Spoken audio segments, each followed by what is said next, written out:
ഈ രാജമൗലിയൊക്കെ എന്താണ് കാണിക്കുന്നത്? അദ്ദേഹം ഒരു ബാഹുബലി എടുത്തതിനു ശേഷം പിന്നെ എന്ത് തിരിച്ചുവരവാണ് നടത്തിയത്? അത് അദ്ദേഹത്തെ ബാധിക്കും. പ്രേക്ഷകർ എന്ന നിലയിൽ നമുക്കത് ഒരു വർഷം ഇറങ്ങുന്ന പടത്തിന്റെ കണക്കെടുത്തു കഴിഞ്ഞാൽ ഇറ്റ്സ് അൺലിമിറ്റഡ്. അത് മാത്രമല്ല എക്സ്ചേഞ്ച് ചെയ്യുന്നു.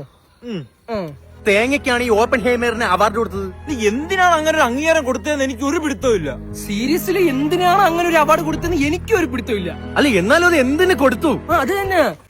ഓപ്പൺ ഹേമർ ഏത് പടം? മറ്റേ നോളല്ല. നീ ടെലിഗ്രാം അയക്കണേ.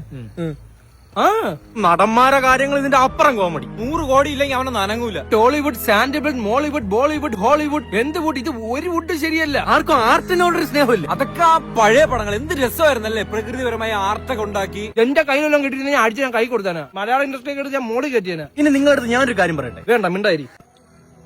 നീ പറ. നടൻ യദു കൃഷ്ണയ്ക്ക് ഇത്രയും സാലറിയുടെ ആവശ്യമുണ്ടോ? സാലറിയുടെ കാര്യമല്ല, യദു കൃഷ്ണയ്ക്ക് കരിയറിൽ ഒരു ശ്രദ്ധയില്ല. എന്റെ പൊന്നാളിയാ സത്യം, അദ്ദേഹത്തിന്റെ സ്ക്രിപ്റ്റ് സെലക്ഷൻ എന്ന് പറഞ്ഞാൽ ഭയങ്കര മോശം. നിങ്ങൾ സിനിമയുടെ കാര്യമൊക്കെ വിട്, നമ്മളെ ഇടയിൽ കുറച്ച് പ്രശ്നങ്ങൾ നടക്കുന്നുണ്ട്. സിനിമാ കാര്യം വിടും മുന്നേ ഞാനൊരു കാര്യം പറഞ്ഞോട്ടെ.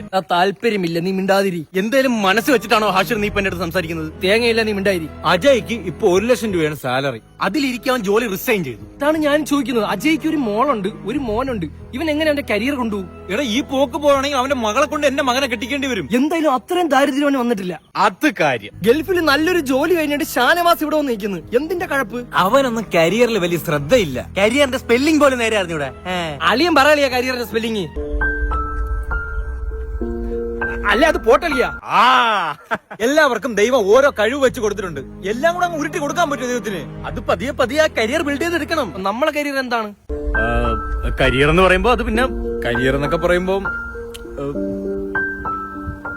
അല്ല, നമ്മളെ കരിയർ അന്വേഷിച്ച് പോയാ പിന്നെ ഇവരെ കരിയറിനെ പറ്റി ആര് വേവലാതിപ്പെടും? അതാണ് നമ്മളെ കരിയർ. ഉത്തരം കിട്ടി. Super. This was the answer I was seeking four. Finally I got it. ഇതിന്റെ ഇടയിൽ കൂടെ ചീത്ത വിളിച്ചാൽ ഇംഗ്ലീഷിൽ. ഓ മാൻ, നോ എഡ്യൂക്കേഷൻ. ഈ നാസക്ക് ഇപ്പൊ കരിയർ ബിൽഡിങ്ങിനെ പറ്റി ഒരു ചിന്തയില്ല. കരിയർ ബിൽഡിംഗ് അല്ലല്ലോ, റോക്കറ്റ് ബിൽഡിംഗ് അല്ലേ? അല്ല, ഈ ലാസ്റ്റ് ടൈം അവര് റോക്കറ്റ് വിട്ട് എപ്പോഴാ? അല്ല, ഈ തുമ്പയിൽ എന്താണ് ഇപ്പൊ നടക്കുന്നത്? ഒന്നുമില്ല, വീട്ടിൽ പോടെ.